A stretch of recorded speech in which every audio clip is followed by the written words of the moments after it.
with the star of Paramount Pictures, Alan Ladd, as Dan Holliday.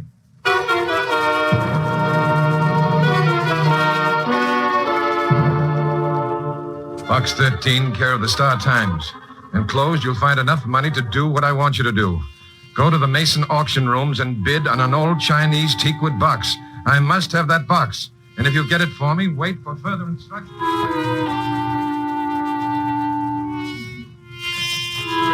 If you get it for me, wait for further instructions. No address, no signature. Just wait for further instructions. Well, as Bobby Burns would say, the best laid plans of mice and men sometimes go wrong. And Bobby Burns knew what he was talking about.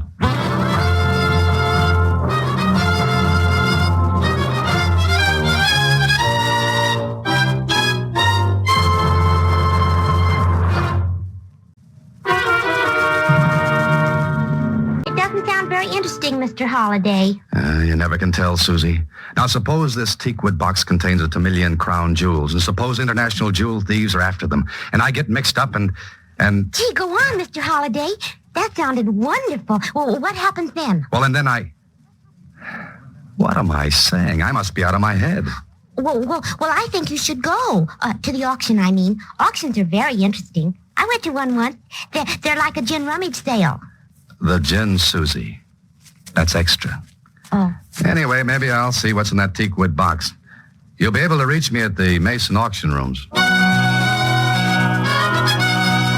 right there's where the plans begin to get twisted. I took a wrong turn and landed at the Mason auction rooms after the sale had started. They just sold the teakwood box.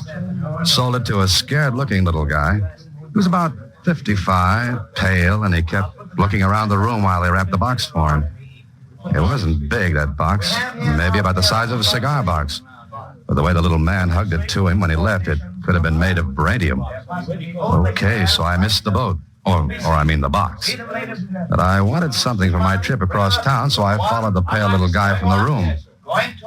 He looked around and saw me. I raised my hand to signal him, and that did it. He sprinted out to the sidewalk like a rabbit. I went after him. I wish I hadn't, because when he saw I meant to follow, he took a couple of wild looks around, and then... Hey, look out!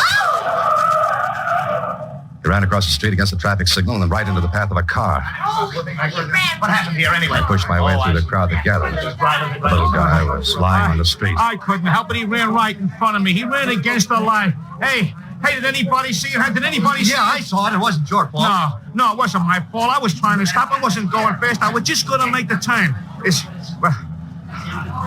Well, is he hurt bad? The little man looked as though he was badly hurt. Somebody sent for an ambulance, then I remembered the box. I looked around for it. It was on the street. He didn't have it anymore. I looked over the crowd. Nobody had it. Then I noticed the cab at the hack stand at the curb. And getting into it was a woman with red hair. And under her arm was the package. Before I could push my way back to the crowd, the cab was gone. But I saw its number. Okay, it'd be easy to check and find the driver's name and maybe ask him a few questions. Well, I waited on the street until the ambulance got there. The intern said it was probably concussion. But that evening, I drove to the Marchmont Apartments.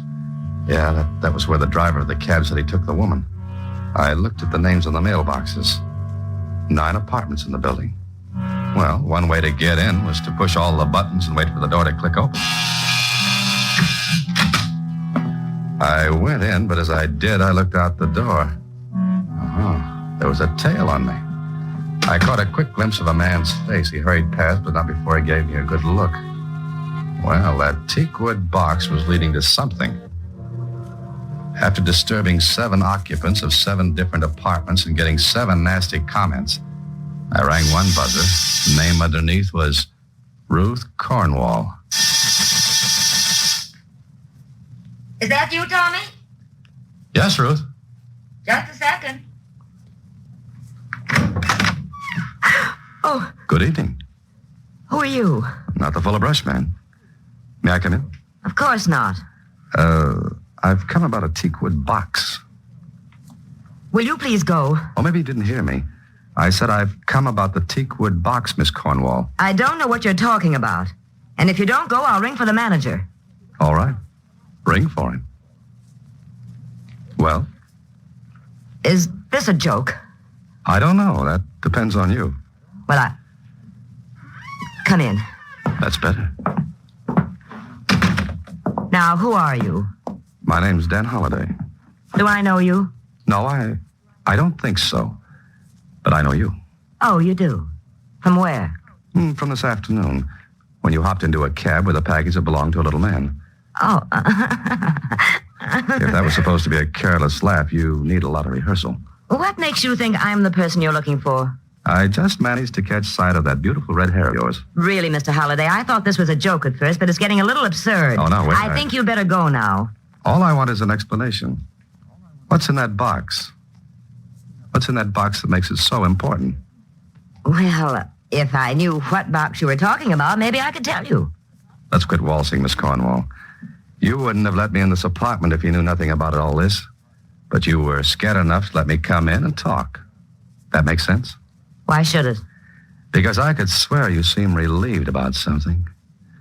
Maybe you were expecting someone else to come after you. Were you? Of course not. All right, I'll wait. I don't think you will. Oh, Does this make you change your mind? guns always have a habit of making a man think twice. Just think once, Mr. Holliday, about leaving now. Well, your arguments are stronger than mine, and Get out of here quickly. You're getting more company. Get out. Now, let's see. Anyone planning to sneak up on you could do the same as I did. Ring all the buzzers, get in the building, then come up here. But If you don't leave, I'll... I don't think you will. You're very anxious to have me get out before this company gets up here. And you had better click that front door. You'll get impatient and go away. If I give you that box, will you leave? Ah, now we're getting someplace. Okay, you talked me into it. Wait. Here it is. Now get out of here and don't come back. What was it? Nothing. Now, please, will you go? For heaven's sake, please go. You got what you wanted. Now leave me alone. Well, look, Will you leave me alone if he sees you here? All right, Miss Cornwall. And please never come back. Never try to see me again.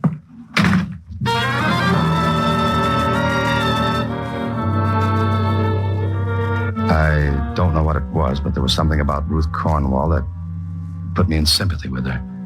She needed help, wanted it, but it was as though she didn't dare tell me why.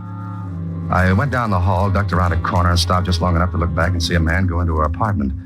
I went downstairs, out onto the street. Keep walking, Bub. Huh? I said keep walking. Right up to that alley. Hey, what is this? I think you know.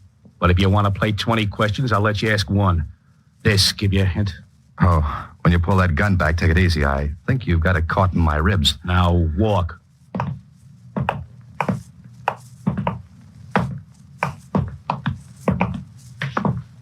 Far enough.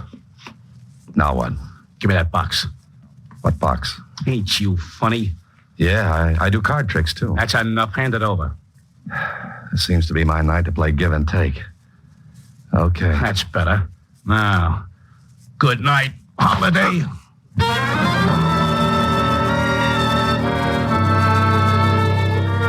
When the alleyway stopped spinning long enough for me to catch it, I stood up on it. I looked at my watch. As closely as I could figure, the character who tattooed my head had put me out for a half an hour. See what you get when you put an ad in the paper advertising for adventure? You get it. With lumps. Well, there was nothing more I could do that night. My head felt like the inside of a bass drum in a band. And all I wanted to do was hit Betty by and let my head rest on a nice, soft pillow.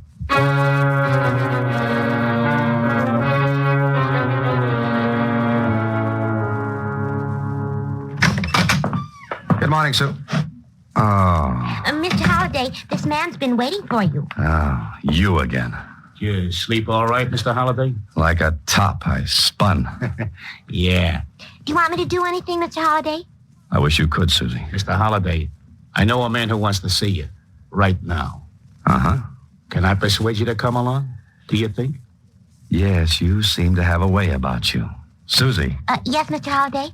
if I'm not back in 3 hours, call up the insurance company and get back that last premium I paid in advance. Huh? That's enough. Let's go, Holiday.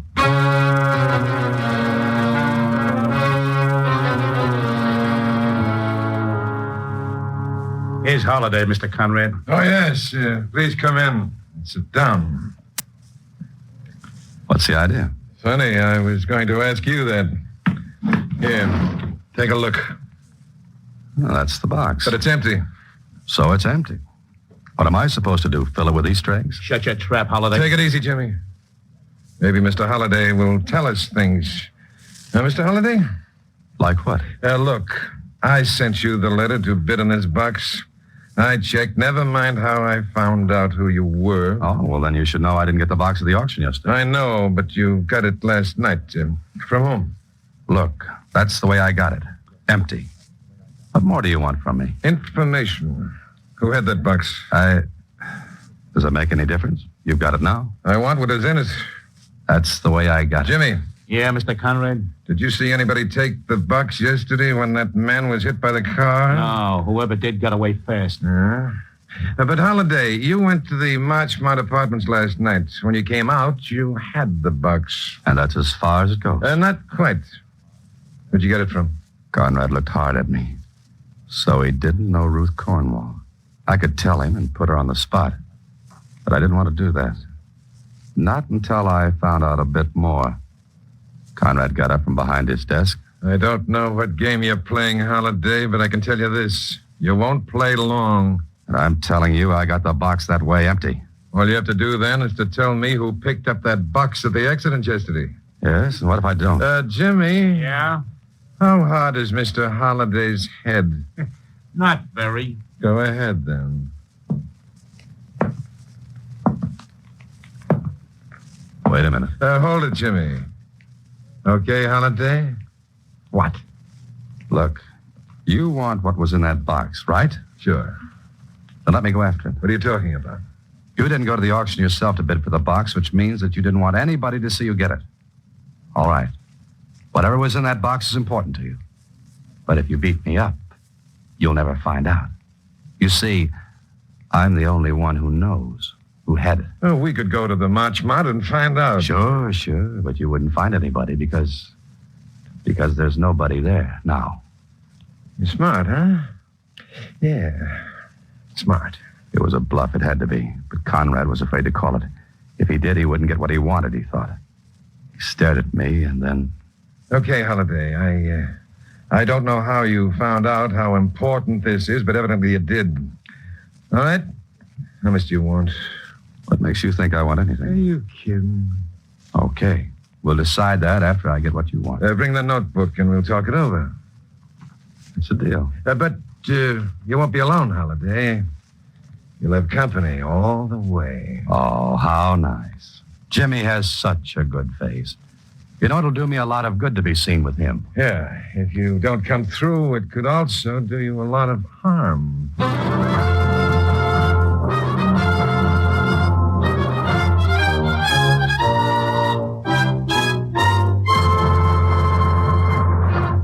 Well, I could have wound up the whole thing by telling Conrad about Ruth Cornwall. But I didn't want to drag her in unless she was going to double-cross me.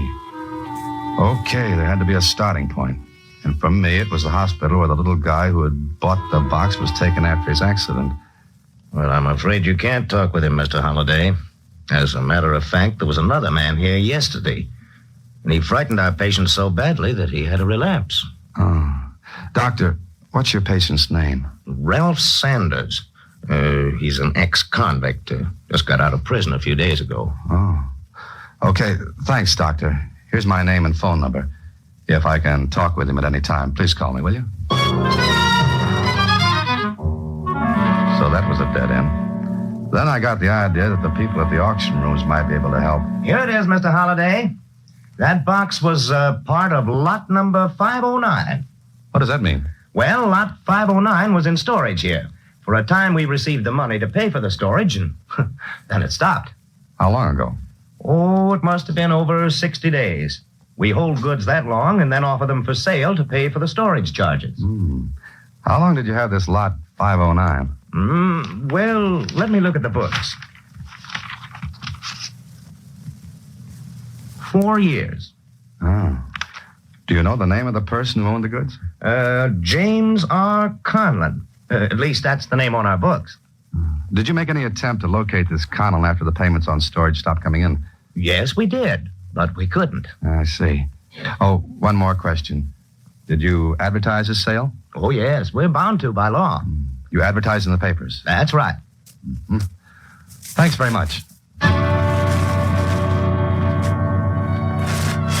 Well, there was one place to find out about James R. Conlon. The morgue of the Star-Times. And what I found out began to slope the merry-go-round enough to let me see some of the things a little more clearly. Then at my apartment later in the day... Hello? Mr. Holliday, Yes, who's this? this is Dr. Evans, City Hospital. Oh, yes. Sanders is conscious now, Oh, fine. but I'm afraid that he won't live. And since you were the only person who left his name, I thought you'd want to know. May I see him? Well, you haven't much time. I'll be right there, Doctor. I saw the poor little guy. He was pathetically anxious to talk. He had been Conlon's cellmate in the penitentiary. And Conlon had talked. He had to talk to someone, tell about something he was saving up for when he got out. And it was Sanders he told about a teakwood box and what was in it. Never dreaming he'd die in prison before Sanders got out. Okay, now it was my turn. I went outside.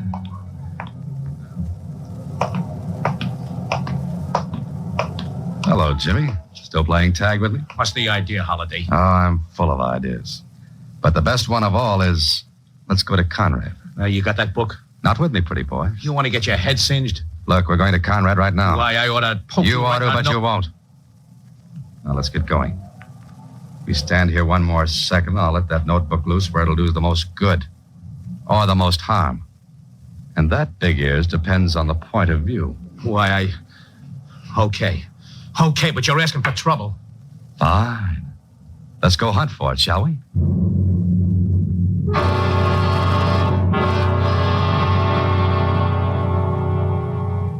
Hello, Holliday. Glad to see you back. You're an optimist, Conrad. Here, I brought your son back with me. Say hello to Papa, Jimmy. What's this all about? I just got tired of having Jimmy haunting me. Jimmy, has he got it? Yeah. Where is it, Holliday? I know. With you? No, don't be silly.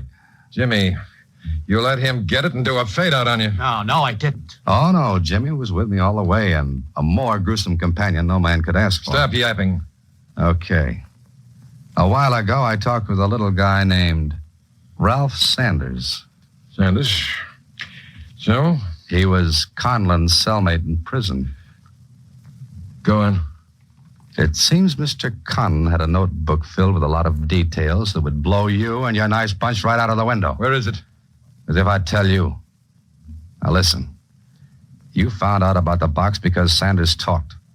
The prison grapevine picked it up and it got to you. You wrote me, wanted me to bid on the box and get it for you. The joke's on you, Conrad, because I didn't have the faintest idea what was in that box before today. How long do you think you'll enjoy this big joke on me? A long, long time. I'm walking out of here right now with no tail on me. Yeah? Uh-huh. Because if I don't show up where I'm supposed to, in exactly 1 hour, that notebook goes to the police. Listen, you're smart. We can make a deal. Oh, no. Remember, I'm walking out of here. Oh, I forgot. Good night, Jimmy. Well, his head's not very hard either, is it?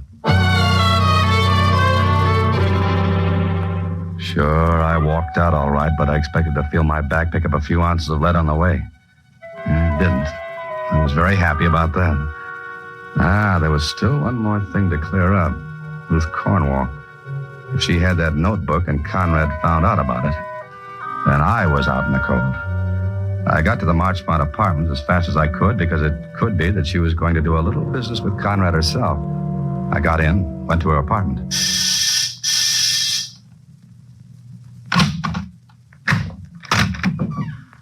Yes? Oh. Get in here. Sorry, I couldn't wait to be invited in. I told you not to come back here. Yes, I know, but I'm back. What do you want? Last night you gave me a box. Now I want what was in it. There was nothing in it. Not even a notebook with some very startling things in it? About a certain Mr. Conrad and his gang? So you found out about that? Yeah, but in finding out, I put myself in a wonderful spot to get acquainted with a mortician. All right, so you know. But what good will it do you? What good will it do you? That's no concern of yours. Oh, yes, it is. Put yourself in my place. Conrad thinks I've got the notebook. He also knows who I am and where I live. Now, when he finds out I don't have the notebook and can't hold it over his head, he's going to get awfully, awfully rough with me. And that seems to be your problem, Mr. Holliday. And you won't give me any help with it. Why should I? Fair question. I'll answer it. Because I don't think you want to see me get killed. Look, I can't help you. Do you understand that? I can't help you at all. Where's the book? It's no use. I won't tell you anything. Anything? Why did you put that on the end? Mr. Holliday, the last time you were here, I was at a disadvantage. Now, our positions are reversed. I think you'll leave now without giving me any more trouble. All right. You asked for it. You'll get it. What do you mean by that? I did a lot of reading today, Miss Conlon. No, don't call me that. You don't know that. You can't know that. No, you can't know that. It was a throw in the dark, but it hit where I wanted it to. The clippings on Conlon mentioned something about a daughter. Not much, but enough to give me a hint that Ruth Cornwall and Ruth Conlon were the same. I watched her for a few seconds, and then... All right. I'm Ruth Conlon. Are you satisfied now? Not quite. What I said before still goes. Do you want me to get killed? No. No, of course not. Then what are you doing with that notebook? But if I tell you, what will you do? That depends on what you tell me. All right. I'll tell you. My father died in prison. No one knows I'm his daughter. No one. For 4 years, I've lived under another name, waiting for him to come home, waiting to help him get even with Conrad and the men who sent him to prison. Sure, he could have told things at his trial. He knew he'd been double-crossed, but he wanted to wait. And how? And now I don't know. What don't you know? I'm going to get married. You see, I didn't count on falling in love at 35. Falling in love with Tommy. Oh, he was the man who came here last night after I left. Yes. I had to get that notebook. Because if someone else got hold of it, all the old scandal would be raked up again. People would find out who I was, that my father died in prison. And Tommy would find out. I see. I waited a long time to get even with Conrad, but now I don't want to. Because of Tommy. Oh, don't you see? I can't let anyone else have that notebook. I want a chance to live like anyone else, like you or a million other people. Yes, I see. So, now what do you do? I can't do a thing, Miss Conlon. It's your problem now. Mine. That's right. You can destroy that book and let Conrad go along his merry way. You can forget your father. He's dead. Whatever happens to Conrad now won't help him. That's true. But leave us out of it. If you let a man like Conrad go free when you could put him where he belongs, that wouldn't be any good, would it? Oh, please stop it. And maybe something you've never thought about, but... What? Someday your Tommy might find out. Oh, no. You've got nothing to be ashamed of. It wasn't you. It was your father. Why don't you start with a clean page? If this Tommy's a right guy, he'll understand. Well, Miss Conlon?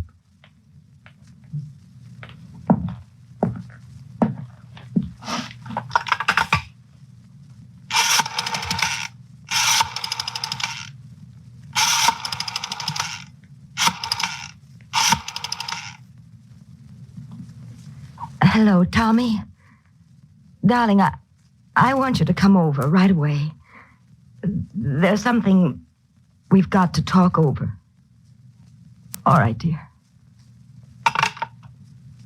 I'll give 10-1 on Tommy, Ruth.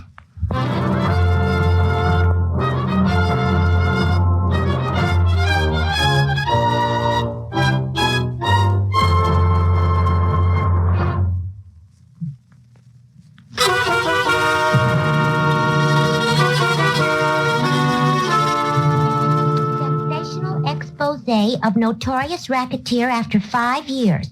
Dead Man's Notebook. Forget that, Susie. Turn to the society page. Oh, here. Now, read that. Mr. and Mrs. Tommy Gibson leave for Bahamas on honeymoon. Gee, the Bahamas. You must feel just like stupid, Mr. Holliday. The word is Cupid, Susie. And I'm dressed differently. Mr. Holliday. Good night, Susie. Next week, same time, through the courtesy of Paramount Pictures, Alan Ladd stars as Dan Holliday in Box 13. Box 13 is directed by Richard Sandville with an original story by Russell Hughes. Until next time, this is John.